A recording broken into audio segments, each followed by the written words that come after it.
अस्सलाम वालेकुम viewers, welcome to Urdu से यूट्यूब चैनल।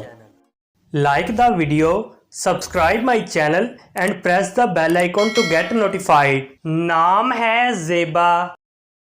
ज़ेबा नाम के इंग्लिश में स्पेलिंग बनते हैं ZEBA। ज़ेबा नाम का इस्तेमाल लड़कियों के नामों में होता है। ज़ेबा नाम लड़कियों के लिए मखसूस है। ज़ेबा नाम का मज़हब मुस्लिम है। ज़ेबा नाम के मायनी हैं खूबसूरत, मुनासिब, मुकर्रम। ज़ेबा नाम के इंग्लिश में 4 हरूफ हैं और ये एक लफ्ज़ है। 4 वर्ड्स एंड 1 लेटर। ज़ेबा नाम के उर्दू में 4 हरूफ हैं और ये एक लफ्ज़ है। अपने नाम का मीनिंग जानने के लिए कमेंट बॉक्स में लिखिए। चैनल को सब्सक्राइब कीजिए, वीडियो को लाइक और शेयर कीजिए। Thanks for watching.